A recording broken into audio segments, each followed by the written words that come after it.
And I'm Kasini Balachandra Adhikari. Let's start off with a look at your headlines for tonight.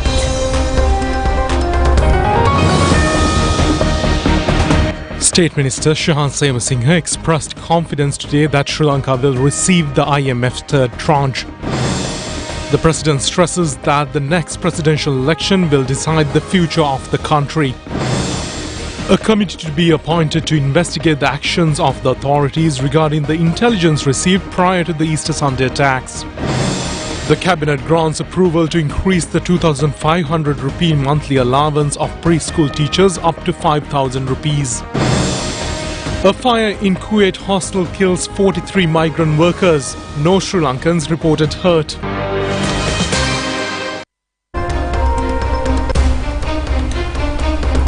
Now to those and more stories in detail on today's top story. An awareness workshop was held at the Government Information Department auditorium today regarding the current and future economic policies of Sri Lanka under the patronage of Minister Dr. Bandula Gunawarddena. President's senior advisor Dr. RMS Amarathunga said that IMF discussed the third tranche of the loan installments today. During this period, the Sri Lankan government has conducted many economic reforms. Due to these actions, the inflation in the country has rapidly gone down and come to a single digit. The country has been able to set up about $5.5 billion of foreign reserve. The government has banned import of used cars and passenger transport vehicles. For other vehicles, the restrictions have been eased. The budget deficit is gradually decreasing. It may reach up to 7% in the near future. The government treasury is able to manage its funds for the first time this year without requesting money from the central bank. Assistant Governor of the Central Bank, Dr. Chandranath Amarasekara, said that the Sri Lankan authorities expected the economic stability to gradually build up. The most significant downfall of the economy was reported in the year 2022. The speed of increasing inflation has reduced. Sri Lanka expects the third tranche of the IMF loans will be released by midnight today. The IMF Executive Board is meeting in Washington tonight. The completion of the second review, another sum of $335 million will be given to Sri Lanka. Minister Dr. Bandula Gunawarddena said that the IMF program is slightly changed. Whoever rules the government, Sri Lanka will not be made manage this situation for over 2 weeks. The reason is, if the international community accepts Sri Lankan government, no country in the world will accept Sri Lanka's letter of credit. Therefore, the media should be informed the public regarding the real economic situation in the country. State Minister Shahan Singha expressed his views on the IMF loan installment. Understanding taxpayers' perception plays a very important role in the overall tax policy and indeed fiscal management. Adverse perceptions relating to fairness and the usage of public funds will almost certainly result in weak tax morale, which in turn typically translates to weaker compliance. This could easily slip into a vicious cycle of non-compliance. It is important that the public has confidence in the mechanisms and processes that are in place for formulation of tax policy. Governments have not always been very effective at communicating such matters, and that is an area for improvement which the government has identified. Nonetheless, Sri Lanka does have a robust process for such policy formulation.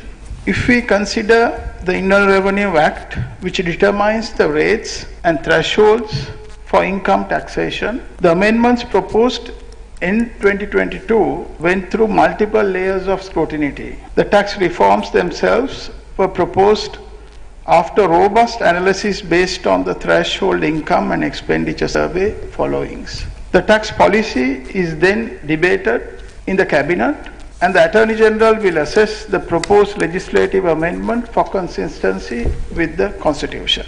The income tax amendments were then subject to judicial scrutiny, since the Supreme Court was required to give a special determination on the provisions of the bill.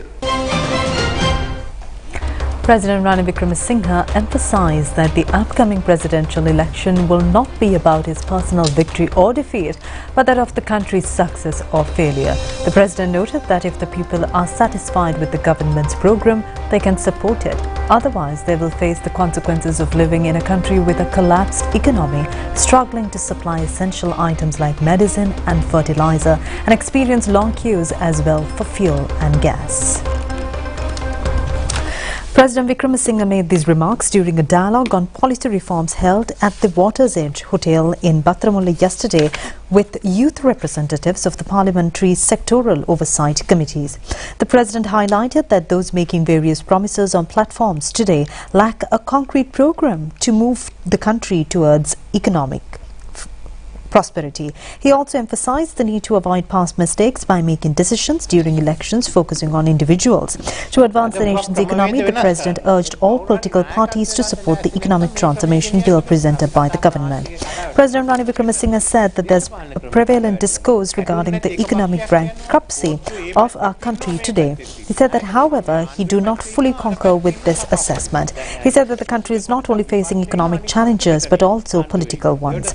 He added that these intertwined issues have become a formidable challenge that demands our attention.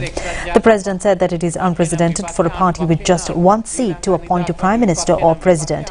He further said that this situation underscores the political turmoil and lack of leadership in our country. He added that, faced with the crisis, he assumed the presidency to address the economic challenges. He said that today certain politicians are making extensive promises without presenting any concrete policies to drive the country's economy towards prosperity. He added that, despite prolonged discussions between the opposition leader and Anurag Sanayaka regarding debate formats and venues, no agreement was reached. He said that, regrettably, none of these individuals have put forth a viable economic agenda. He added that in light of this, it is essential for them to articulate whether they offer alternative approaches beyond the government's initiatives. He said that, however, no such proposals have been forthcoming. President Wickremesinghe said that if they are unwilling to engage constructively, it is imperative to consider alternative avenues for progress. He further said that engaging in such programs facilitates valuable interactions with officials and the private sector, fostering knowledge enhancement and the generation of new ideas. He said that he extends an invitation to all stakeholders to break free from conventional paradigms and propel the nation forward collectively. Youth representatives of the Parliamentary Sectoral Oversight Committee raised queries from the president. President Ranil Wickremesinghe said that the outcome of the upcoming election is not solely about his personal victory or defeat. It will determine whether the country succeeds or fails. He said that we've engaged in discussions with the International Monetary Fund and formulated an economic program supported by the Economic Transformation Law. He added that this should program falter, or rather the program falters, we risk losing foreign exchange reserves, leading to shortage of essential items like medicine, fuel and gas. Hence, the decision to continue with the government's program is critical. He said that he calls upon all party leaders to support this economic transformation law or propose a viable alternative. President Wickremesinghe said that this election isn't merely about selecting individuals, but about choosing the most effective system for our country's progress. He added that if you believe in the merit of the country approach, let us proceed accordingly. He further said that, conversely, opting for a scenario where our economy collapses, devoid of essential resources, is another option. He said that if the government's program lacks merit, an alternative must be presented. He added that, however, to date, no such alternative has been forthcoming. While some suggest renegotiating agreements with the IMF has indicated their inflexibility. He added that, can we afford to default on our national debts next month? Hence, it is imperative to consider the future of our nation carefully and make informed decisions accordingly. Presidential Advisor on National Defence and Chief of Presidential Staff Sagala Ratnayaka also expressed his views on this occasion. He informed the crowd regarding the establishment of scheduled National Defence Secretariat. He further elaborated on the positive changes that will be made to the National Chief of Defence Staff Bell and the National Strategic Studies Institute. President Ranil Wickremesinghe has appointed a committee to inquire into the actions taken by the State Intelligence Service, Chief of National Intelligence and other relevant authorities on the prior intelligence received about the Easter Sunday attacks. The committee of inquiry will be chaired by retired Judge of High Court A.N.G. D. Alves. The committee mandate includes examining whether adequate measures were taken by the SIS, CNI and other relevant authorities based on the intelligence and evaluating the sufficiency of these measures. Additionally, the committee will investigate the circumstances surrounding the Directorate of the Military Intelligence initial belief that the punitive killings of 2 police officers on November 30, 2018 was connected to the LTTE. The President has authorized the committee to inquire into the relevant officials and examine the pertinent documents to thoroughly. The committee is expected to submit its report, including the findings and recommendations, to the President by September 15, 2024. The Cabinet has given its approval to increase the monthly allowance of 2,500 rupees paid to preschool teachers up to 5,000 rupees. At a press briefing held in Government Information Department, the Cabinet spokesman Minister Dr. Bandulu Gunawardena expressed views on this matter. Cabinet spokesman Minister Dr. Bandulu Gunawardena said that the subject of preschool education is under the purview of the President. He recently held discussions with Minister of Children and Women Affairs Geeta Kumarasinghe over the Cabinet paper presented and decided to increase this allowance. Accordingly, about 8,700 preschool teachers will have this benefit. The Minister expressed views on the President's recommendation to extend the service of Defence Chiefs and the Attorney General. He said accordingly, new President should be selected to the country before the 15th of October. The government has already allocated funds for the election. To continue these activities, these top officers should be there. Emergency appointment cannot be made in this connection. Therefore, the service of these top officials have been extended to prevent any chaotic situation in the country. The Minister expressed his views regarding the transport facilities arranged prior to the Possum pilgrimage in Anuradhapura. He said that 400 additional buses will be deployed for the convenience of Possum pilgrims. The renovations of a northern railway line cannot be completed before the Possum period. However, a new railway line has been constructed from Anuradhapura to Mihintale. This was really a railway line constructed during the former President Premadas's period and later abandoned. This railway track has been completely renovated and it will be used to transport pilgrims between Anuradhapura and Mihintale free of charge. Now for a look at several cabinet decisions in brief. New national tariff policy has been prepared to maintain the competitive trade and investment environment in the country. It is to be implemented from January 2025 under 3 stages. The Cabinet has given approval for this policy and to notify the policy by Gazette. This proposal was presented by President Ranil Wickremesinghe in his capacity as the Finance and Economic Stabilisation Minister. The government also focused attention on establishing 25 industrial promotional committees covering the entire island with the aim of enhancing micro, small and medium-scale industries. A cabinet has also approved a proposal to appoint operational committee to decide the structure, role and responsibilities of this committee. This was presented by Minister Ramesh Patirana. Another proposal to offer a long-term contract to purchase 5 Seago cargo stocks of UNL 92 petrol was also approved by the Cabinet. The Permanent Procurement Committee of this matter has recommended the offer to a Singaporean company. This proposal was presented to the Cabinet by Minister Kanchana Wijesekhara. And amendments are to be scheduled to be introduced for the Penal Code to strengthen legal provisions to ban sexual harassment and molestation. Accordingly, the relevant draft bill prepared by the Legal Draftsman has been approved by Attorney General. The draft bill is to be published in Government Gazette and to be presented to the Parliament for approval. The Cabinet has approved the proposal presented by Minister Vijaydatha Rajpaksha. The country's Deputy Prime Minister stated at least 41 people were killed in a fire at a residential building in the Kuwaiti city of Mangaouf. The fire was reported at 6 a.m. local time today. At least another 15 people were injured and taken to hospital. Many of the casualties were said to be foreign workers who lived there. Deputy Prime Minister Sheikh Fahad Yusuf Al Sabah accused property owners of greed aid and said violations of building standards had led to the tragedy. Interior Ministry spokesman Marjanian stated that it was now under control and rescue efforts were continuing. A senior police officer said that there were a large number of people in the building at the time of the fire. No details were given so far about the workers, countries or the origin of their nature of employment. However, Sri Lankans Rather, no Sri Lankans have been reported to have been hurt.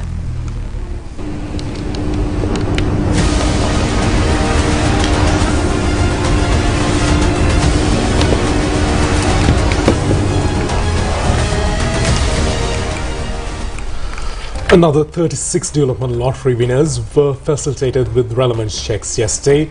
A sum of 62.3 million rupees were distributed among the winners on this occasion.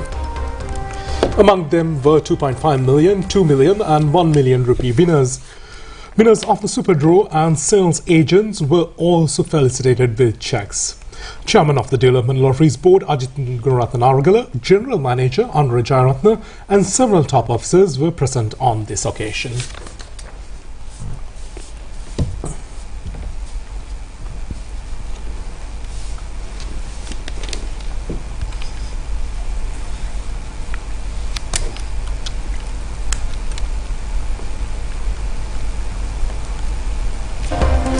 President Ranil Wickremesinghe met with SAARC Secretary General Ghulam Sawar at the Presidential Secretariat this morning. The meeting focused on addressing issues related to various projects among SAARC countries, with the President urging impartial intervention from the Secretary General. The discussion also covered the country's agricultural modernization program and explored potential support from SAARC member nations. Additionally, the development of the SAARC Cultural Center for Modern Arts in Sri Lanka was a key topic of conversation. President Secretary Saman Ekanayake and a group of officials were present at the meeting. The expert committee recommendations to commemorate those who died as a result of the armed conflict, political unrest or civil disturbances in Sri Lanka during the period of 1983 to 2009 as a mean of healing and reconciliation among communities handed over its report to President Ranil Wickremesinghe at the Presidential Secretariat today. During the past few months, the committee conducted public consultation sessions in Jaffna, Mullaitivu, Kalinochi, Trincomalee, Batticaloa, Ampara and Kurunegala and also consulted experts in the field of reconciliation. These public sessions were organised in coordination with the National Integration Head Coordinating Officers of Onur representing the relevant districts. The public sessions provided a free and open forum to express aspirations and grievances related to the community of healing and reconciliation. Presidential Advisor on National Defence and Chief of Presidential Staff Sagala Ratnayake says that President Ranil Wickremesinghe will contest the election as the common candidate. He stresses that the President's service is needed for the country for another term. He made these remarks at a ceremony held in Kalatuwavatta Temple in Galvana today. Over 700 persons affected by the recent floods in the area were provided with dry rations at the ceremony.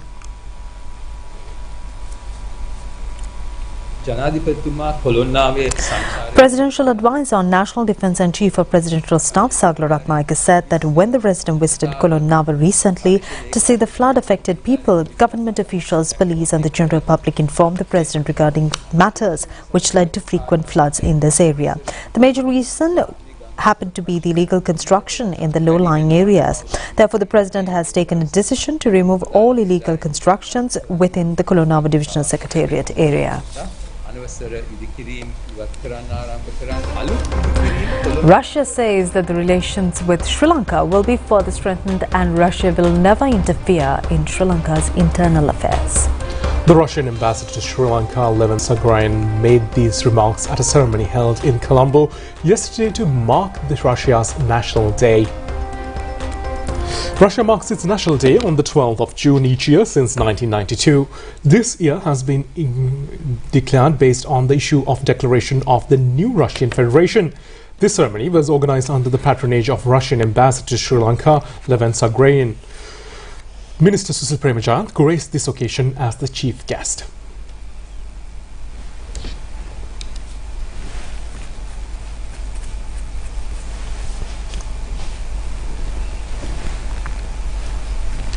Bilateral relations between our two countries are built on close interaction and people-to-people contacts that have stood the test of time.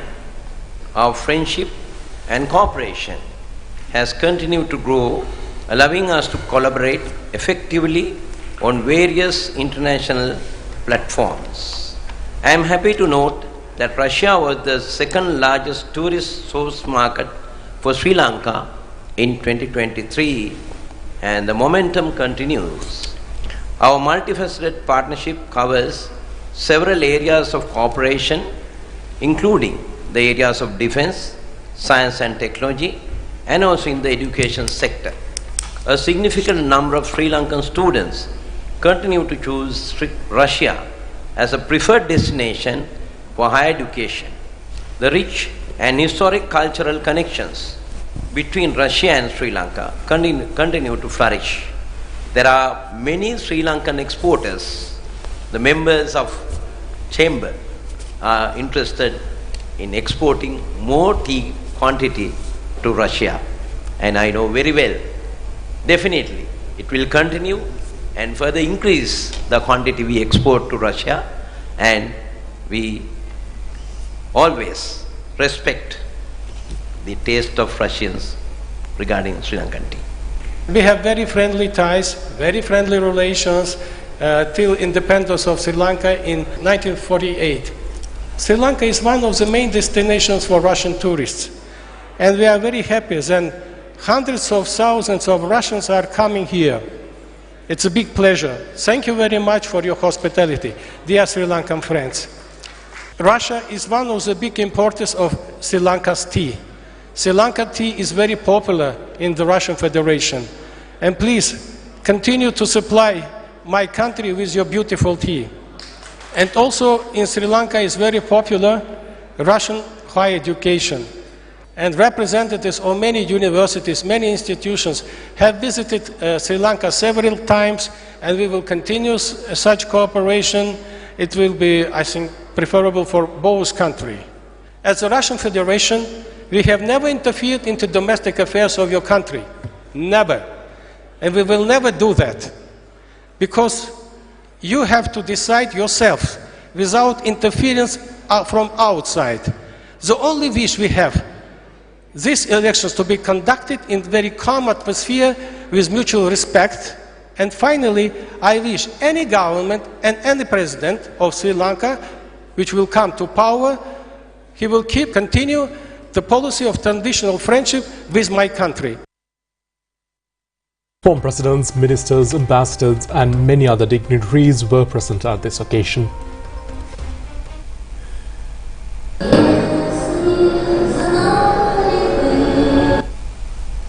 Meanwhile, a meeting was held between Prime Minister Dinesh Gunawardena and Russian Ambassador Levin Sagarin at the Temple Trees today. The aim of the discussion was to enhance interstate relations on trade, economic, scientific and technical cooperation between the two nations. The Prime Minister's office says that controversial problems regarding the Sri Lankan ex-military personnel engaging in Russia was also discussed during this meeting. And here's more few local news items in brief. 30 employees of the factory in Nallurua area in Panadura were hospitalized due to chemical poisoning. It is suspected that a chemical mixture in preparing some cosmetics has been subjected to a sudden change and emitted toxic gases. The factory was temporarily closed at present. A bus accident was reported this morning at the Mahakumbra Multimodal Transport Centre. Several passengers had minor injuries in this accident and were later hospitalized. Yellow leaf disease is being spread in the paddy cultivations at Mahavilachia in Anuradhapura. A correspondent says that about 2,000 acres of paddy lands have been affected by this disease. Foreign news on the other side of this break.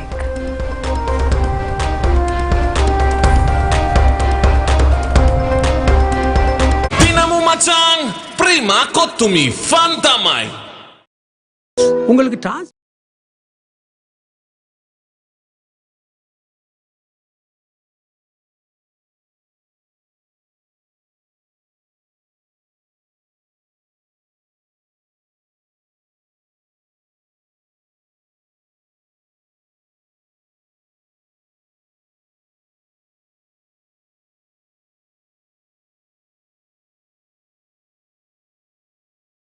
Now on to foreign news. First, a look at the United States. United States President Joe Biden stated that he will respect a jury's decision to find his son Hunter Biden guilty of gun crimes after a week-long trial that laid bare a tumultuous time for the family. The 12-person jury found 54-year-old Hunter Biden guilty of lying about his drug use on a phone while purchasing a handgun in 2018. He faces possible jail time following the verdict, which marked the first criminal prosecution of a sitting president's child. His conviction on all 3 felony counts comes as President Joe Biden campaigns for re-election in November, less than 2 weeks after his election rival Donald Trump himself was convicted of a crime in New York. The verdict yesterday prompted instant political reaction, including former Republicans in Congress who had spent years investigating Hunter Biden's behavior and business ties. James Comer, a Republican chair of the House Oversight Committee, said that it marked a step toward accountability, but added that everyone involved, one he called Hunter Biden's corrupt influence peddling schemes, should be investigated.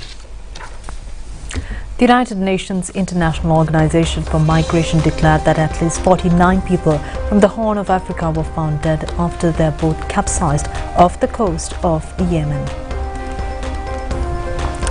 Among the dead were 6 children and 31 women. Survivors stated that the vessel carrying 260 migrants sank on Monday in strong winds.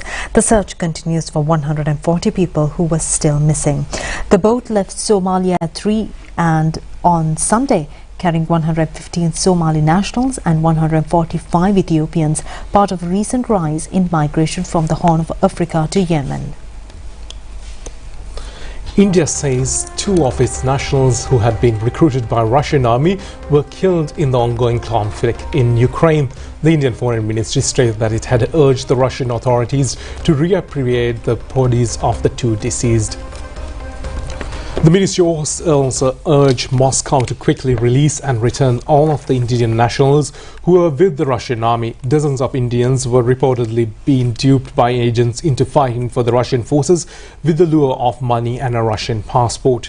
The ministry also urged Indian nationals to exercise caution while seeking employment opportunities in Russia.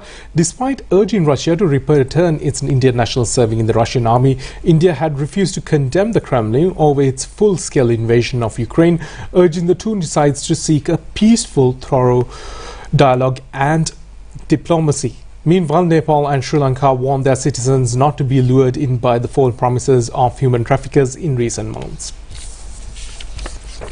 Firefighters were battling wildfires in Brazil's Pantanal, the world's largest tropical wetland. Close to 32,000 hectares were already being destroyed by the fires in the state of Mato Grosso do Sul. Firefighters stated that their efforts to extinguish the flames were being hampered by high winds over the weekend. Mato Grosso do Sul state authorities declared an environmental state of emergency in April, saying low levels of rainfall were creating ideal conditions for wildfires. Local NGO Institute Centro da Vida warned that the situation would probably deteriorate further at the peak of the dry season in August and September. Furthermore, Brazil's federal government announced it would work together with the state governments of Mato Grosso do Sul as well as those in the Amazon region to combat wildfires. Tinamu macang prima kotumi fantamai.